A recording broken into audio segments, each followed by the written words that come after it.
Good morning, students. Today we can discuss Darcy condensation. Darcy condensation is a condensation reaction take place between aldehydes or ketones with alpha halo ester in the presence of a base. The base can be sodium ethoxide, NaNH2, sodamide, etc. And in the presence of a base, it gives rise to alpha beta epoxy esters or glycidic esters. When condensation of these aldehydes or ketones take place with the alpha halo ester in the presence of a base, the glycidic esters will be formed. The glycidic esters are very useful intermediates for the synthesis of aldehydes or ketones. And this usually used bases are potassium tertiary butoxide. In order to avoid SN2 displacement, that is, in the presence of a bulkier base, SN2 reaction, or in the presence of a bulkier base, we can see that the displacement of the halide ion take place by internal SN2 reaction. And the reaction is carried out in the presence of nitrogen atmosphere or dry ether as the solvent. Depending upon the nature of the different groups used, it can be R dash, R2 dash, etc. The type of epoxy esters formed will vary. That is, it can be cis or trans epoxy esters can be formed. In the case of Darcy condensation, the mechanism involves the reaction mechanism involves the formation of a carbanion, that is, the addition of the carbanion to a carbonyl group will take place. And in this case, this is the mechanism. This is the alpha halo ester. Alpha halo ester which is taking part in the reaction in the presence of a base. This will be, in the first step, it will be forming a carbanion, that is CH minus. This is the carbanion formed. This carbanion formation is the first step. This will undergo reaction with either it can be a ketone or it can be an acetophenone. What is acetophenone? This R, if it is C6H5, this group is called as an acetophenone. One R is CH3 and other is C6H5. It is called as an acetophenone. In the presence of acetophenone or acetone, this molecule is ethyl chloroacetate. In this reaction, this will give rise to an oxyanion. This is the oxyanion formed because this carbon oxygen is a multiple bond. This will be forming C, a del positive charge, and oxygen will be forming a del minus charge. And at this position of C, this molecule will be getting attached. That is C, here it is, you can see C, CHCl, COO, C2H5. And this is the oxyanion. Next we can see the displacement of the halide ion will take place. This is the halide ion here, and this halide ion will be displaced by the internal SN2 reaction.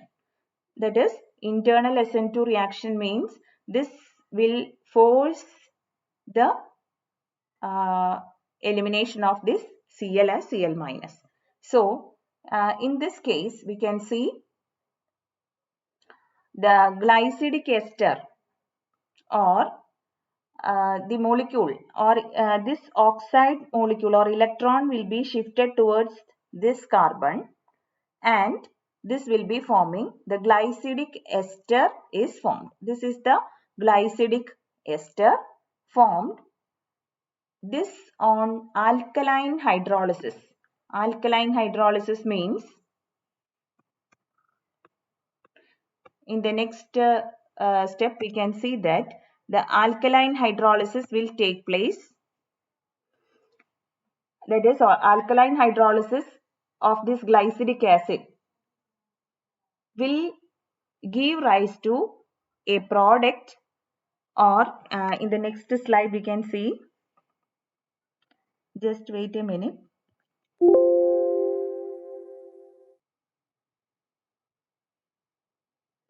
This is the glycidic ester formed.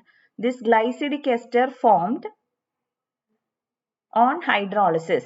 This on hydrolysis, we can see that a glycidic acid will be, or the overall process take place involves the addition of, or we can see that on hydrolysis, ester hydrolysis will give rise to an acid, that we can see on ester hydrolysis. Decarboxylation, in the next step decarboxylation will take place, that is minus CO2 will be eliminated, and minus CO2 will be eliminated and minus H plus, that is if CO2 is eliminated, this hydrogen is here and this will be shifted to this side or this bond. So R C double bond OH, that is this bond will be getting opened here, OH that is this molecule will be formed, and which on this overall process will involve the addition of a carbon atom, that we can see here, that is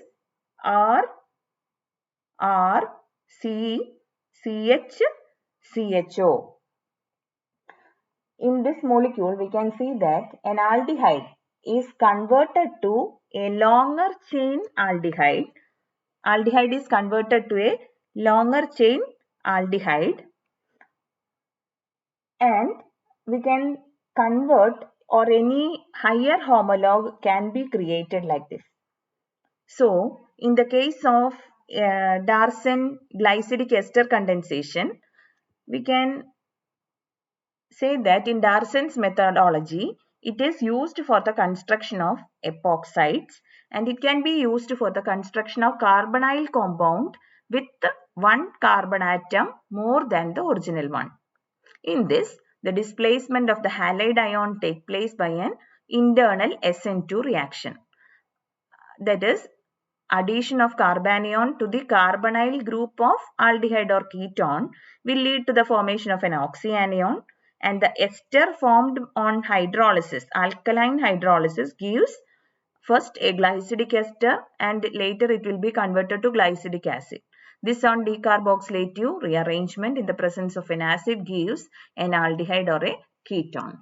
And coming to the application, these are the application, that is it can be used for, important applications are given here, that is can be used for the preparation of epoxides, and also another one, higher homologue can be created, that is another important application, and formation of, if we want to prepare, coming to the stereochemistry, we can say that in Darson condensation, depending upon the nature of the R dash or R2, cis and trans alpha epoxy esters are can be created, or the formation of syn and anti-chloro compounds as reagents also can be seen here, or anti-product can be synthesized. That's all can be considered as an application. Alpha beta epoxy esters, it can be hydrolyzed and decarboxylated to form a new carbonyl compound, and this new carbonyl compound can be a new ketone created from acetone, or a new aldehyde created from an acetone. In this, we can say that